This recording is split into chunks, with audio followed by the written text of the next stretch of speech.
우리공화당 국회대변인 도여정입니다. 최고위원회의, 우리공화당 최고위원회의 브리핑을 시작하겠습니다. 우리공화당 최고위원회의 조원진 대표 발언 내용. 우리공화당은 전면적인 체제 싸움과 역사 싸움을 할 것이다. 오늘 2월 3일은 박근혜 대통령께서 옥중투쟁하신 지 1040일째 되는 날입니다. 어제 2월 2일은 박근혜 대통령께서 맞이하시는 69세 생신이었습니다. 세 번의 생신을 감옥에서 보내신 지금의 이 상황이 안타깝습니다. 문재인 정권은 1월 31일 박근혜 대통령에 대한 결심 공판을 하지 않고 3월 25일로 미루었습니다. 결국 총선 전에 박근혜 대통령이 나오지 못하도록 하는 의도가 있는 것 같습니다. 박근혜 대통령이 그들의 정치 노름에 놀아날 사람이 아닙니다. 오로지 대한민국과 국민만을 생각하는 분이라서 좌파 독재 덕분은 상당히 많은 우려를 하는 것 같습니다. 우리 공화당은 매번 생신 때마다 서청대를 찾아가서 축하를 드려왔습니다. 빠른 시간 내에 대통령께서 나오셔서 무너져버린 대한민국의 체제, 좌파들에 의해 바꿔버린 역사를 바로 세워주시길 바랍니다. 좌파들에 의해서 만들어진 영화들이 도를 지나치고 있습니다. 대한민국의 역사를 뒤집으려는 의도가 깔려 있습니다. 어떻게 김재규가 열사가 될 수 있는 것입니까? 이 부분에 대해 분명히 경고합니다. 이러한 영화 제작자는 거기에 대한 책임을 언젠가는 져야 할 것입니다. 우리 공화당은 과거의 정당과는 다릅니다. 그렇게 덮고 넘어가지 않겠습니다. 전면적인 체제 싸움을 할 것입니다. 절대 좌파들의 생각대로 가지 않도록 하겠습니다. 대구 경북에서는 좌파 정당뿐 아니라 자유한국당에도 한석의 의석도 줄 수 없다. 지난 주말인 2월 1일과 2일 주요 당직자 181명이 모여서 1박 2일 총선 대비 워크숍을 가졌습니다. 우리 공화당의 기본적인 선거 공약을 점검했고 앞으로 어떻게 총선을 치를 것인가라는 대책도 세웠습니다. 그 중에 가장 중요한 것은 박근혜 대통령에 대한 불법, 거짓 탄핵의 진실을 밝히는 것입니다. 그 탄핵이 무효라는 분명한 입장을 다시 한 번 더 말합니다. 탄핵 무효 투쟁이 문재인 정권을 끌어내리는데 가장 중요한 아킬레스건이 될 것입니다. 우리 공화당은 탄핵의 강을 건너자든지 탄핵을 묻고 역사에서 심판하자고 주장하는 비겁자들과는 다르다고 말씀드립니다. 1월 31일 국회의원 회관에서 자유한국당 황교안 대표와 하태경이 웃으면서 혁신통합 추진위원회 국민보고대회를 하는 것을 보았습니다. 하태경은 어떤 자입니까? 황교안 총리 당시에 국회 질의를 통해 황교안 총리에게 촛불에 다 불타 죽고 싶냐고 했던 사람입니다. 그런 자들과 어떻게 정통 보수 정당이라는 자유한국당이 손을 잡고 갈 수 있겠습니까? 반 유승민, 반 김무성의 우파 국민 정서가 대단히 엄중함에도 불구하고 유승민과 손잡는 오류를 범하고 있습니다. 자유한국당은 엄청난 추락의 길로 갈 수밖에 없습니다. 다시 한 번 더 말씀드립니다. 우리 공화당은 대구, 경북에서 좌파 정당뿐 아니라 자유한국당에도 한석의 의석도 줄 수 없습니다. 박정희 대통령 각하의 정신을 훼손하고 지키지 못했고 그분의 딸인 박근혜 대통령을 탄핵하고 또 그에 침묵하고 배신한 그자들에게 어떻게 의석을 줄 수 있겠습니까? 우리 공화당은 다시 한 번 더 선언합니다. 보수 우파의 정신을 훼손한 자들에게는 절대로 한석도 TK 대구 경북에서는 의석을 줄 수 없습니다. 우리 공화당에서는 TK 25석 전석을 완성할 수 있는 모든 방법을 강구해서 선거에 임하겠습니다. 우리 공화당을 중심으로 보수 우파 개혁, 그 개혁을 통해 좌파들을 이끌어가는 정당 개혁, 좌파들이 무서워할 정도의 국회 개혁, 정치 개혁을 해야 한다. 메르스 사태보다 훨씬 더 엄중한 우한 폐렴 사태가 벌어졌습니다. 일주일 전 지난 최고위원회에서 중국, 한국뿐 아니라 중국인의 전면적인 출입 금지를 시켜야 한다고 저는 했음에도 불구하고 지금도 중국에서 매일 2만 명씩 들어오고 있습니다. 문재인 정권은 국민의 생명을 담보로 모험을 하고 있습니다. 국민의 생명을 담보로 중국의 속국 절차를 밟고 있는 것입니다. 지난 주말 워크숍에서 우리 공화당은 반공산주의 블록을 형성하겠다고 분명하게 결정을 했습니다.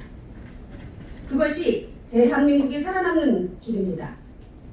그것은 한미동맹뿐 아니라 한미일 삼각연대를 뛰어넘어 반공산주의 블록을, 즉 김일성 3대 세습 공산주의, 북한 공산주의, 교조정권 공산주의, 시진핑에 의한 중국 공산주의 등과 여기에 맞서는 반공산주의 블록을 우리 공화당이 주축이 되어 형성하겠습니다. 박정희 대통령 낙하가 주장했던 반국민주주의를 이렇게 하겠습니다. 우파 국민들께서 이 용어를 사용하셔야 합니다. 우리 공화당은 분명하게 국민들에게 개혁 정당이 되겠다고 약속을 합니다. 우리 스스로가 국회에 교섭단체로 들어가서 보수 정당으로서 우파 가치를 제외한 모든 것을 머리끝부터 발끝까지 바꾸겠습니다. 보수 우파의 가치를 빼고 모든 기득권을 내려놓고 개혁 정당으로서의 가야 할 길을 가겠습니다. 그 또한 우리의 169차에 따르는 투쟁과 맞먹는 엄청난 험난한 길일 것이며 우리는 그 길을 걸어가겠습니다. 그렇지만 우리 공화당이 할 수 있습니다. 지금까지 개혁은 좌파의 전유물이었고 우파는 피해가는 형국이었습니다. 그렇게 우파가 개혁을 피해서는 안 됩니다. 우리 공화당이 보수 우파 개혁의 선봉에 서서 우리 공화당을 중심으로 새로운 정당을 만들어야 합니다. 그것이 우리에게 주어진 역사적 책무입니다. 보수 우파의 가치를 조회한 모든 기득권을 내려놓으면 바뀔 수 있습니다. 정당 개혁을 하고 국회의원이 모든 기득권을 내려놓으면 국회도 바뀔 수 있습니다. 일례로 정당 보조금, 이 정당 보조금 때문에 쓰레기 정치들을 하고 있습니다. 당 안에 200억이 있으니 당권을 놓지 않는 것입니다. 국고 보조금 때문에 쓰레기 정치를 양산하고 있는 것입니다. 국고 보조금 70%를 삭감해야 합니다. 기본적인 연구비, 이런 비용을 제외하고 그 모든 것이 그 당의 당원의 당비에 의해 운영되어야 합니다. 그것을 우리 공화당이 실천하고 있습니다. 안 되는 것이 아닙니다.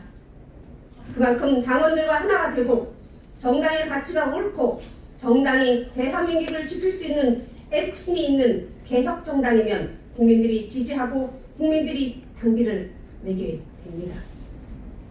정당에 대한 국고 보조금은 연구원 운영비를 제외하고는 당의 관료들이 공무원보다도 더 철통박동입니다. 이것을 바꾸지 않으면 정당이 개혁하지 않고 패습을 바꾸지 않으면 어떻게 나라가 바뀔 수 있겠습니까? 우리 공화당은 그 길을 왔고 우리 공화당의 길이 옳은 길입니다.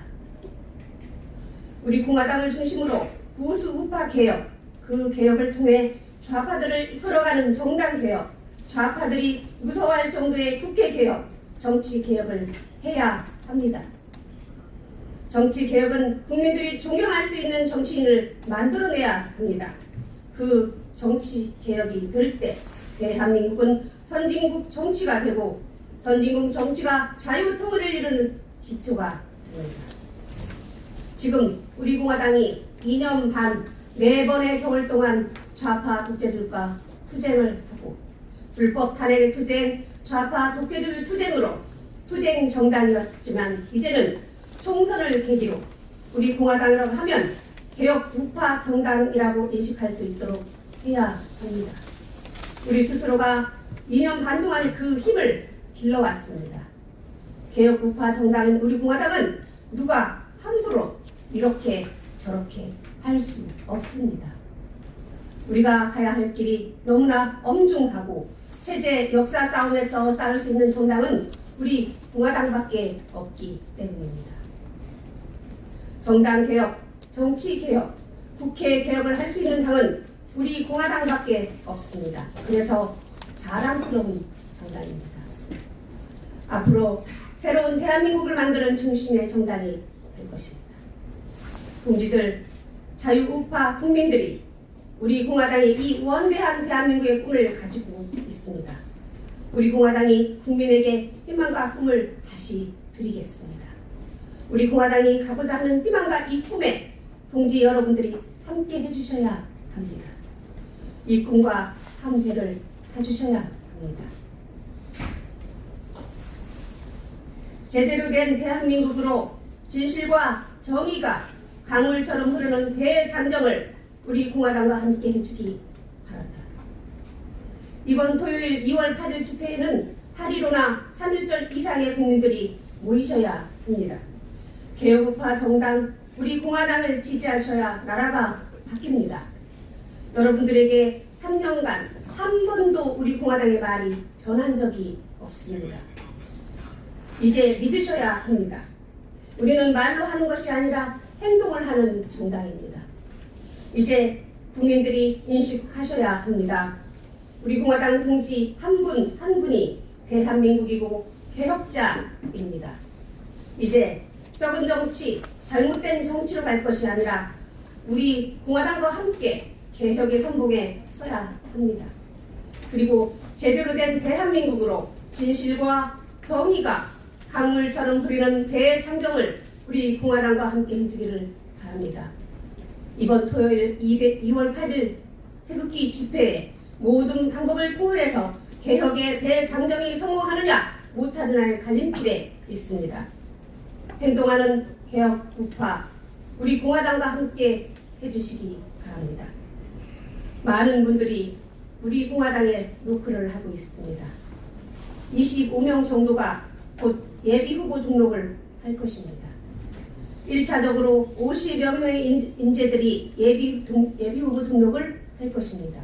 오늘 인재 영입 7호는 안현정 만 39세 원광대학교 부교수입니다. 문화체육관광부자 자문위원이었고 진천 선수촌 문화 프로젝트를 맡았고 전 지식경제부 산하 IT 융합 스마트 조명 연구센터 연구원이기도 하셨습니다. 제2회 대한민국 문화예술 명인대전에서 문화예술 명인 대상을 받으셨습니다. 현직 원광대학교 부교수인데 용기를 가지고 우리 공화당에 입당을 하셨습니다. 오늘 인재영입 7호 기자회견을 잠시 전에 했습니다. 기자들이 놀라고 있습니다. 이 모든 정당의 인재 영입을 다 합쳐도 우리 공화당을 못 따라가고 있다고 합니다. 이것이 객관적인 평입니다. 30여 명 정도가 날짜별로 인재 영입 발표를 기다리고 있습니다. 우리 공화당은 스토리를 가지고 인재 영입 발표를 하고 있습니다. 안현정 교수와 같은 훌륭한 분을 영입하게 되어 영광으로 생각합니다. 당과 같이 일을 했던 분 중에서 총선의 전선으로 나가시는 분이 있습니다.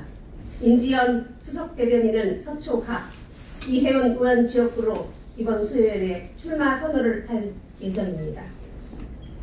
총선 인재 영입 케이스로 최지민 양은 본격적으로 금요일에 발표하고 송파갑에 출마합니다.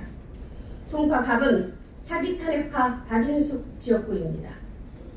인재 영입 6호 이성우 씨는 최고의 과학자이자 엘리트입니다.